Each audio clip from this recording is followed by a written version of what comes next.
The work that we're doing in partnership with our colleagues at the Public Health Agency and the Government of Canada around repatriation of Canadians who are coming back to Canada from Wuhan. We know that they are going to be in quarantine in Trenton.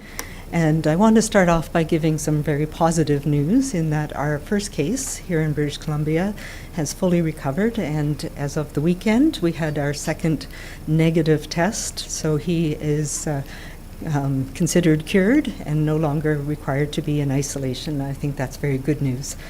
Finally, we continue to have a very low threshold for assessing and testing people here in BC.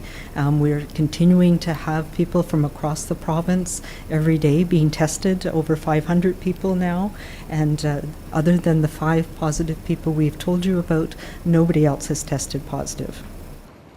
I just want to talk about the ongoing investigation at Lynn Valley. I mean, obviously that's very much a concern for us, and everybody in the facility is being monitored and assessed, and those who have symptoms are being tested for COVID-19. And I just want to reiterate that because I think there was some confusion with some people in how I said this before, but there is no value to doing testing for people who don't have symptoms after an exposure. So they are monitored for their health, and if any symptoms arise, then they're tested. Yesterday we reported our first imported case from Italy, and as you are no doubt aware, the situation in Italy has scaled up dramatically in the last few days, and we know that there's cancellation of flights and restriction of movements from the entire country now. There's a whole host of things that we can do to reduce risks and still allow these important gatherings to happen. So those are things that we're working in the health authorities with organizers around the province, recognizing that the transmission that we have right now is still very low, and most of our risk is really around travel and international travel. I've talked about yesterday making it not allowing gatherings over 250 people, and the rationale is based on practicalities, not science, but it's a number that we can work with to ensure that distancing measures are put in place. I am saying that today I'm going to make a provincial health officer order to make that mandatory. We need to be measured in our approach and get what we need, but not to hoard and not to have anxiety-provoked purchasing. The situation is escalating around us and here in British Columbia as well. And there are things that we need to do now to take action to protect our citizens, our communities, our families here. One of the other things that's become apparent is that there was an event that happened in Vancouver on the 6th and 7th of March, a large dental conference, and at least 4, possibly more, of our cases are related to that dental conference. Across the country this weekend, we've had discussions with my colleagues, and we have moved that now to canceling all gatherings greater than 50 people, so that we will be stopping and canceling scheduled surgeries across the board, and the hospitals will be taking additional actions to prioritize urgent patients, to cancel elective patients, and preserve urgent and emergent care in our facilities. Today, under the direction of the Provincial Health Officer, we are directing all schools to immediately suspend in-class instruction until further notice. I am declaring a provincial state of emergency to support our Provincial Health Officer and Minister of Health in swift and powerful response to the COVID-19 pandemic. Orders, so legal orders, are really a measure of last resort. And mostly, we're asking people to take voluntary steps to help us in our community. And while they are voluntary, there is an expectation that we will do our civic duty to do our best around this. So from today, my order is that restaurants must move to a takeout or delivery model only. Effective today, I'm now ordering that personal service establishments must close until further notice, as these require direct personal contact with other people, and that is impossible to deliver while maintaining appropriate distance. The backlog of testing that had accumulated over the past week and a half is mostly resolved, and we're hoping it will be completely resolved by the end of today or tomorrow. But the high-level discussion is a $5 billion action plan, $2.8 billion focused on people and services, $2.2 billion focused on businesses and recovery going forward. If we are going to get through this very, very difficult issue for all British Columbians, all Canadians, and indeed all citizens of the world, we have to focus on making sure that the most vulnerable in our community are protected. Today, we will have an extraordinary session of the Legislative Assembly. 12 members from across British Columbia will be in the legislative session to pass two pieces of legislation. Firstly, employment standards legislation to make sure that no worker loses their job because they're self-isolating or caring for a sick one in the family. Most of our deaths, tragically, have been related to the one long-term care home, the Lynn Valley Care Home, where the outbreak had been going on for some time before we were able to get a handle on it. So 10 of the residents of that facility have died in this outbreak. I have also heard some media reports, and I know there's been quite a lot about this recently, about a dentist who had attended the Pacific Dental Conference, who recently passed away.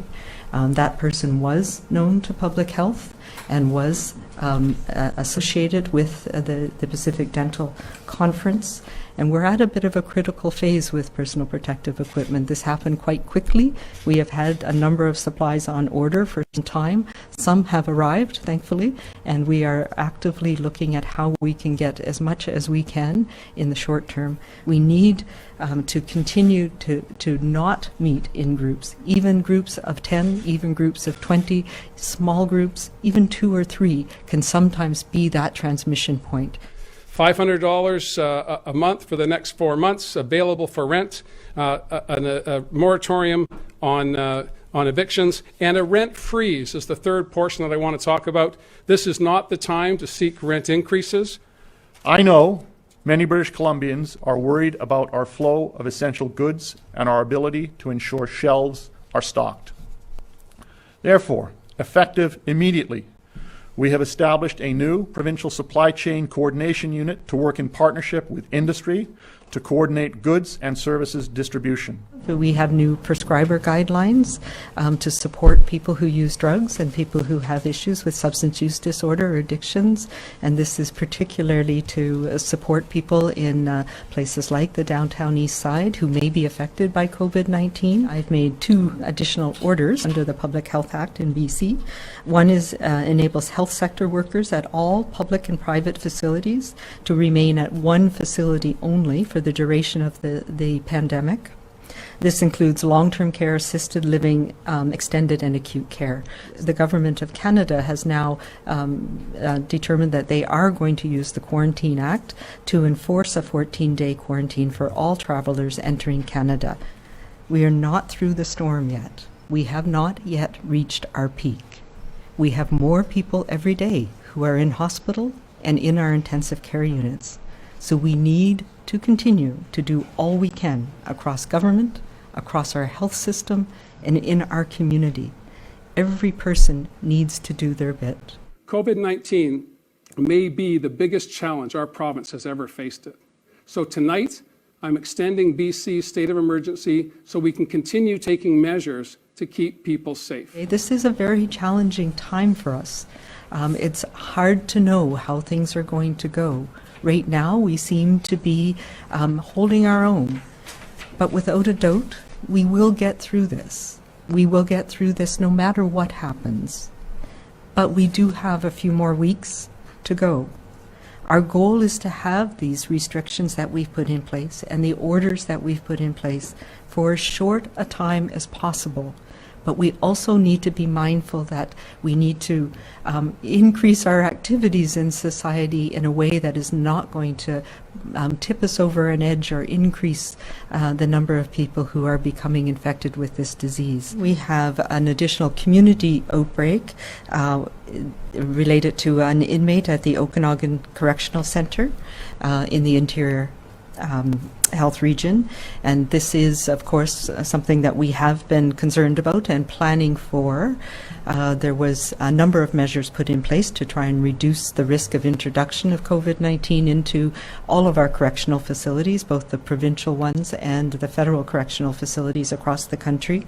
And there are many of our smaller communities that are very concerned about people coming to vacation homes, to fishing lodges, etc. And I am asking people now to forego those types of travel. All non-essential travel, particularly to smaller communities where we might not have the resources to support you should you become ill or should there be transmission in those communities.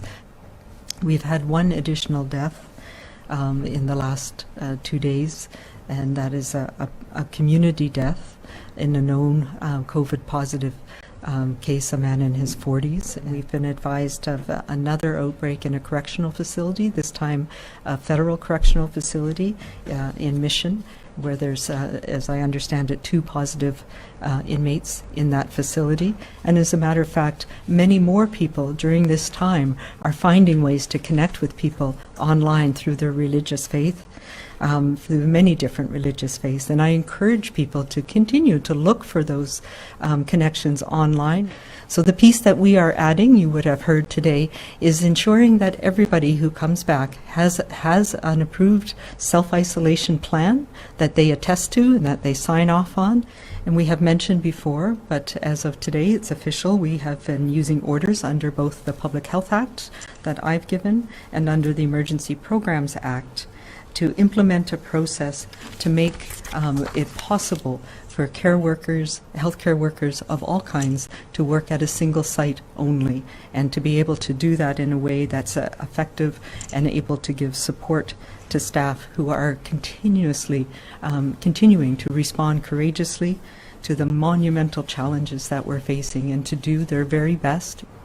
We also have an outbreak, as we reported a week or so ago at a federal correctional facility in Mission. And we have been working very closely with our federal counterparts to ensure that they have everything they need to manage that outbreak. There are a number of both inmates and staff who've been affected, and the total positive cases are up to 26 from that facility. We continue to actively source and receive supplies of PPE for all of our healthcare workers, and we want to thank you particularly to our neighbors in Alberta for their additional supply that they provided to British Columbia over the last few days. That's fabulous. We have enough PPE to meet our current demand, but we are not out of the clear yet. And BC Ferries continues to report more than 80% decline on travelers on all of their routes. So that is something that reassures us. But we still have more work to do, and therefore the Cabinet today reaffirmed the state of emergency, extending it for another 2 weeks, ensuring that all British Columbians stay the course.